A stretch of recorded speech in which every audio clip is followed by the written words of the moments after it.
अस्सलाम वालेकुम जी, साराना ऑफिशियल में आपको खुशामदीद कहता हूँ और मेरा चैनल ज़रूर सब्सक्राइब कीजिएगा। देखिए, आज मैंने बात करनी है जो सानहा पेश आया मोटरवे के ऊपर, करोल घाटी के करीब, उसके ऊपर। जो पहले तो मैं आपको कुछ थोड़ी सी इसके हवाले से इतला दे दूं कि जो मेरे ज़राए हैं वो ये कहते हैं कि पुलिस किसी हद तक मुलज़िमों के करीब पहुंच चुकी है और वो अभी वो नाम भी एक्सपोज नहीं करना चाहती, ना ये बताना चाहती है कि उनके करीब पहुंच गए। लेकिन बहरहाल आप देखिएगा कि अगले 48 घंटों में उनके नाम सामने आ जाएंगे। ये कौन लोग हैं, इनका ताल्लुक़ किससे है, मैं इसके ऊपर आपसे बात करूंगा। लेकिन इससे पहले मैं एक दो तीन चीज़ें आपसे डिस्कस करना चाह रहा हूँ। देखिए, हम बड़े फ़ख्र से ये कहते हैं कि ये मुआशरा जो है एक इस्लामी मुआशरा है और हम अपने आप को फ़ख्र से मुसलमान करार देते हैं। हम अपने अकायद के हवाले से को कंप्रोमाइज़ करने पे तैयार नहीं, होना भी नहीं चाहिए बहरहाल। लेकिन कंप्रोमाइज़ करना ना करना कुछ और चीज़ है और दूसरे के मौक़िफ़ को बर्दाश्त करना कुछ और चीज़ है। बहरहाल अब सिचुएशन ये है कि जो ये ख़ातून है जिनके मुतालिक ये कहा जाता है कि वो फ़्रांस से आई, वो वहाँ पे पिछले 8-10 साल से फ़्रांस में रह रही हैं और ये ख़ातून एक ख़्वाब लेके पाकिस्तान आई, एक सुहाना सपना लेके पाकिस्तान आई कि मैं अपने बच्चों को पाकिस्तान में सेटल करूँगी, क्योंकि अब पाकिस्तान एक नया पाकिस्तान बन चुका है। और फिर जो कुछ भी हुआ मैं उसे दोहराना ही नहीं चाहता, क्योंकि वो इतना तकलीफ़ दे है कि उसे दोहराना जो है वो अपने ज़ख्मों को कुरेदने के मुतरादिफ़ है। और बाज़ ज़ख़म ऐसे होते हैं जो हमेशा हरे रहते हैं, ये भी एक ज़ख़म ऐसा है जो हरा रहेगा।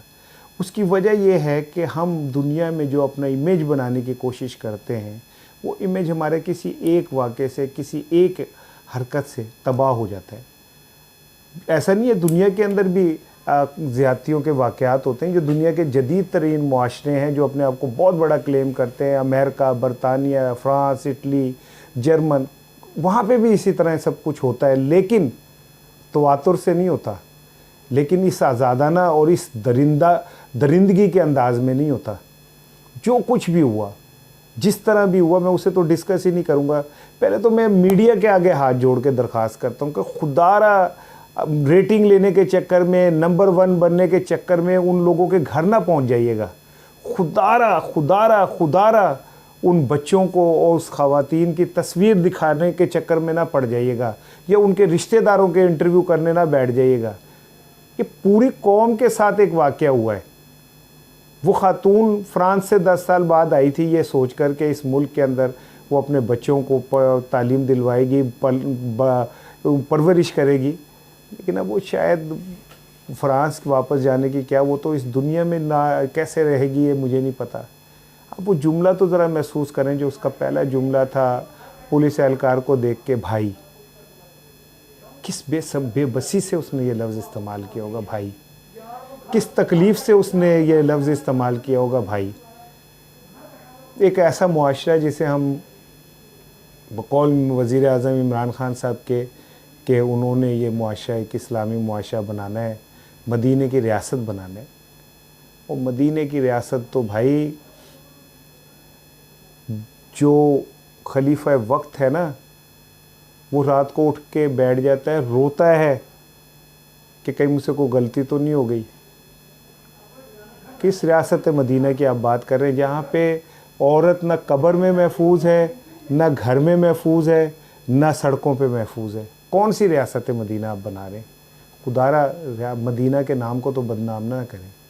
कल चीफ जस्टिस ने जो कुछ भी कहा पुलिस के हवाले से, वो अलार्मिंग है, लेकिन किसी को क्या फ़र्क पड़ेगा? किसी को इससे क्या फ़र्क पड़ता है कि नीचे 20 करोड़ कुल बुलाते कीड़े जो हैं वो कैसा महसूस करते हैं? असल चीज़ तो ये कि उनकी हुकूमत, उनकी बादशाही कायम रहती है या नहीं। काश ज़िया-उल-हक के दौर में जब अदाकारा शबनम के घर डकैती और उनके साथ ज़्यादती हुई थी, उन मुलजिमों को फांसी दे दी जाती। ये तो बड़े फ़ख्र से ज़िया-उल-हक के चाहने वाले बताते हैं कि पप्पू के कातलों को उन्होंने फांसी दी थी। ये नहीं बताते कि अदाकारा शबनम के घर जब उन शबनम से ज़्यादती हुई और वो फिर अजीम अदाकारा पाकिस्तान छोड़ गई, तो उसके मुलजिमों को बाद में बरी कर दिया गया था ज़िया-उल-हक दौर में। काश उसी टाइम उन लोगों को फांसी दे दी जाती तो शायद मुआशरे में कहीं कुछ बेहतरी होती। बहरहाल अब ये हुकूमत की ज़िम्मेदारी है कि वो अपनी साख को बचाए।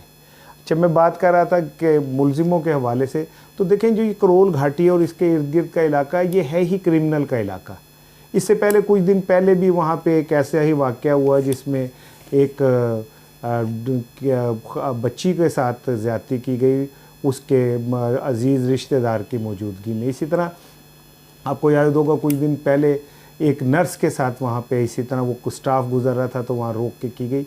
मुझे ऐसा लगता है कि उस इलाके की पुलिस अगर मुलविस नहीं है तो अंधी ज़रूर है और बेशरम ज़रूर है।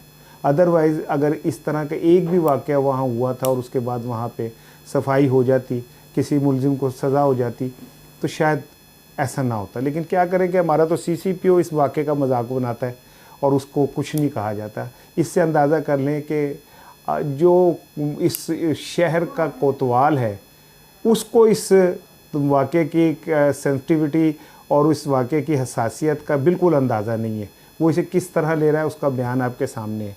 बहरहाल मेरी इतलात ये हैं कि जो मुलजिमान के करीब हुकूमत पुलिस पहुंच चुकी है, तफ्तीशी इदारे पहुंच चुके हैं।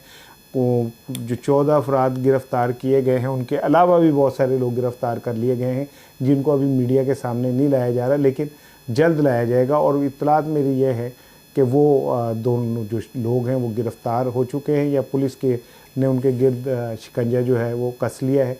अगले 48 घंटे या 72 घंटे में वो कौम के सामने होंगे उनके चेहरे।